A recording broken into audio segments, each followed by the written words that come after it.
дуруд мегӯям ба шумо шунавандагони азиз, таҳаввулоти Тоҷикистон ва ҷаҳонро дар нашри навбатии барномаи иттилоотии хабарҳои рӯз мустақиман аз студияи марказии радиои Моҷир мешунавед. Имрӯз чаҳоршанбе 15 апрели 2020 сол аст.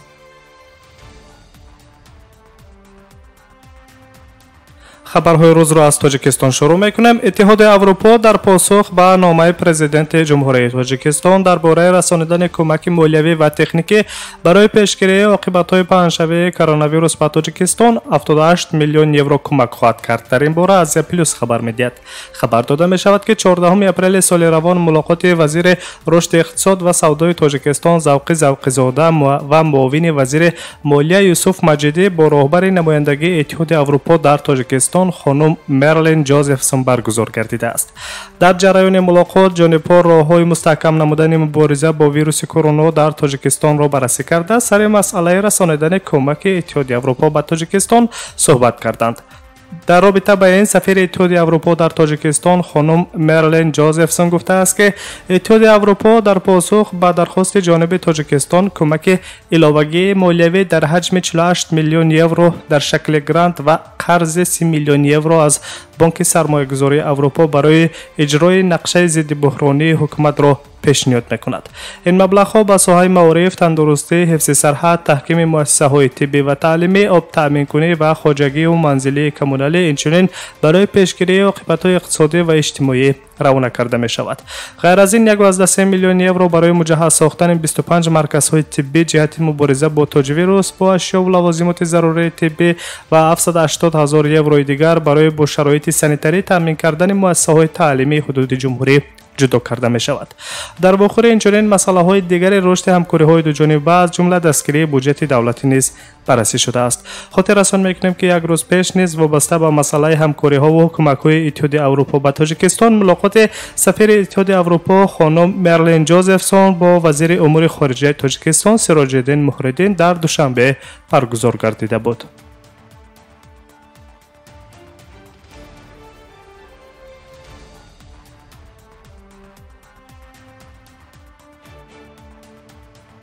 از تاجیکستان به قزاقستان می‌گذریم. قزاقستان راه‌های ترانزیتی نقلیاتش را برای عبور و مرور شهروندان خارجی و نقلیات‌های بارکش با دولت‌های سوم منع کرده است. در این باره سامانه اتفاق کارگران نقلیات قزاقستان خبر می‌دهد. گفته می‌شود که طبق قرار کمیسیون بین‌الدولتی اید به پیشگیری پیدایش و پهنشوی سرایت کرونا در قلمرو جمهوری قزاقستان چاره‌های به منع ترانزیت توسط قلمرو قزاقستان برای شهروندان خارجی و واسطه‌های نقلیات بارکش پس از وارد شدن از کشورهای سوم نسبت آنها ممنوعیت واردشوی مقرر کرده شده است. خبر مذکور را اتفاق کارگران نقلیات قزاقستان استناد می‌دهد به وزارت صنعت و تجارت جمهوری قزاقستان. تاکنون کشوری که ممنوعیت ورود به آن مقرر شده است این ترکمنستان است. در گذرگاه‌های سرحدی اتومبیل ایشابیبی و کراسو سرحد دولتی قزاقستان و قرغیزستان در ولایت جنبیل نیز ممنوعیت رفت و گذاشته شده است. در این گذرگاه‌های سرحدی دولتی حرکت برای تمام نقلیات‌ها به استثنای رانندگان بارکش که اجازه‌نامه مخصوص دارند از ساعت 10 تا ساعت 19 منع است. این ممنوعیت نسبت به کورپوس‌های دیپلماتی تطبیق نمی‌گردد.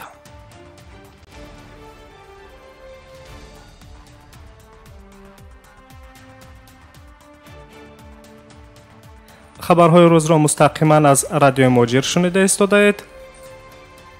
مقامات در ازبکستان تصمیم گرفتند که ساختمان و تجدید انشاءات عظیم و اینچنین فعالیت بخش‌های اساسی اقتصاد را دوباره آغاز کنند. همزمان پرزیدنت ازبکستان شوکت میرزیویف گفته است که روز بکار کردن حالت کرانتینی را در کشورش با مردم هماهنگ خواهد کرد. بنا به اطلاع خدمات مطبوعات پرزیدنت ازبکستان شوکت میرزیویف سخنرانی مذکور را روز 14 اپریل در یک کنفرانس ویدیویی بخشیده به محاکمه مشکلات ساحه کشاورزی ابراز داشته است. می‌نویسد خبرگزاری فرغانه. روز 14 اپریل شماره حادثه‌های مربوط به گرفتاری کرونا ویروس در ازبکستان 167 نفر دیگر افزایش یافته. شماره عمومی آنها 1165 نفر را در بر گرفت. شوکت میرزیویف قید داشته است که وی خوب درک می‌کند که برای آدمان در خانه نشستن مشکل است، اما علاوه نموده است که ما مجبوریم این توصیه را همچون راه بهترین حفظ سلامتی و حیات مردمان رعایت کنیم. ما نباید روندهای مربوط به پاندمی را پیگیری کنیم، بلکه تمام قوا و امکانات و ذخیره‌های موجوده را برای آگاه کنی پیشکی آنها سفربر کنیم، گفته است شوکت میرزیویف. پرزیدنت ازبکستان ضروریت ادامه دادن کار در ساحه‌های کشاورزی، صنعت و ساختمان اینچنین دیگر بخش‌های افزایش‌یابی اقتصاد و صاحبکاری را در ازبکستان قید کرده است.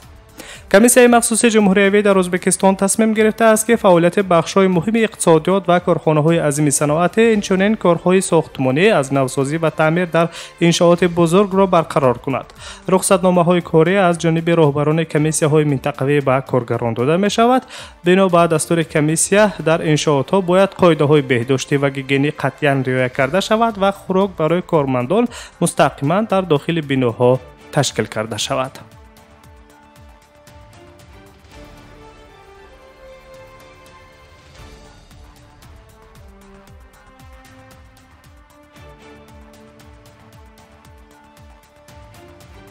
از ازبکستان به امریکا نظر میکنیم. گوبرناتور ایالت نیویورک امریکا اندریو کوامو روز سه‌شنبه گفته است که وی آماده است همگونه فرمان پرزیدنت ایالات متحده امریکا دونالد ترامپ را درباره دوباره برهم ماندن فعالیت اقتصادی در دوره اپیدمی ویروس کرونا اعتراض کند اگر این به سلامتی ساکنان منطقه زیر رهبری او تهدید کند. در مصاحبه با تلویزیون CNN اندریو کوامو روشن واضح داده است که یک بحث کنستیتوسیونی بین دولت و حکومت فدرالی میتواند موضوع مرافعه سودی باشد. این بدترین کار است که پرزیدنت با استفاده از اصولهای دیکتاتوری انجام میدهد، گفته است گوبرناتور ایالت نیویورک امریکا اندریو کوامو. دونالد ترامپ روز دوشنبه در صحبت با خبرنگاران در کاخ سفید گفت که ایالت‌ها بدون تصدیق پرزیدنت هیچ کار را کردن نمیتوانند. وی با اشاره به کنستیتوسیون ایالات متحده آمریکا تاکید داشت وقتی که کسی پرزیدنت ایالات متحده آمریکا است قدرت او متعلق است. دو سناتور کنگره آمریکا از حزب جمهوری خواه با اظهارات دونالد ترامپ راضی نیستند. سناتور لیز چینی در توییترش نویسنده است که حکومت فدرالی قدرت مطلق ندارد. سناتور دیگر از حزب جمهوری خواه مارکو روبیو نیز در ملاقات با خبرنگاران پرزیدنت آمریکا دونالد ترامپ را به دروغگویی متهم نموده تاکید داشته است که در شرایط حاضر که وضعیت متشنج و خیلی حساس است خوبترش دونالد ترامپ دهان خود را از گفتن هر گونه سخنان بی منطق ببندد.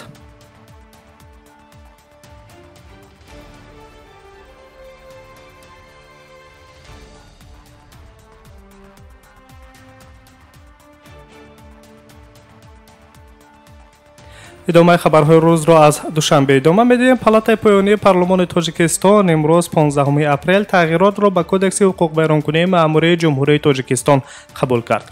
در سخنرانی خود در نزد وکیلان معاون وزیر کارهای داخلی جمهوری تاجیکستان اکرام عمرزاده قید کرد که تغییرات آگاهی یا جریمه را در بر میگیرد اگر شهروند خارجی و شخصان به شهروندی قاعده‌های ورود به منطقه سرحدی را ویران کنند. اینچنین قاعده‌های اقامت یا به قیدگیری اگر این قانون ها بار اول صادر کرده شود.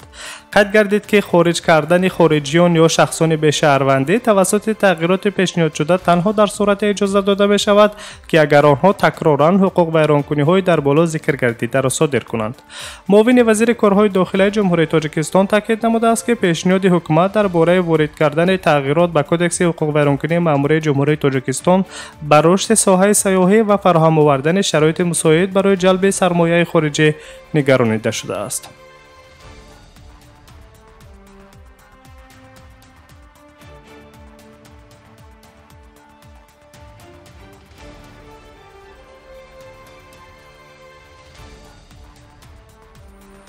رئیس شهر دوشنبه رستم امامعلی برای برگزاری آزمون دوستداران کتاب تحت عنوان فروغ صبح دانایی کتاب است از فاند ذخیروی مبلغ‌های شهری 564,000 سامانی جدا کرده است. خبر می‌دهد خدمات مطبوعاتی حکومت شهر دوشنبه طبق اطلاع در آزمونی که در شهر دوشنبه برگزار می‌گردد طبق فرمان دخلدار رئیس شهر خوانندگان از مکتب‌ها، لیسه‌ها، گیمنازیاها و دیگر نمایندگان نسل جوان پایتخت شرکت کرده می‌توانند. هیئت کمیسیه و جایزه های آزمون الکی تصدیق کرده شده است. بنا به اطلاع خدمات مطبوعات حکومت شهر دوشنبه این آزمون به اجرای سپارش های پرزیدنت اوید به زیاد کردن هوسمندی به خوانش، مستحکم کردن قابلیت ذهنی، جستجوی چهره نو و رشد قابلیت ایجادی نگرانیده شده است.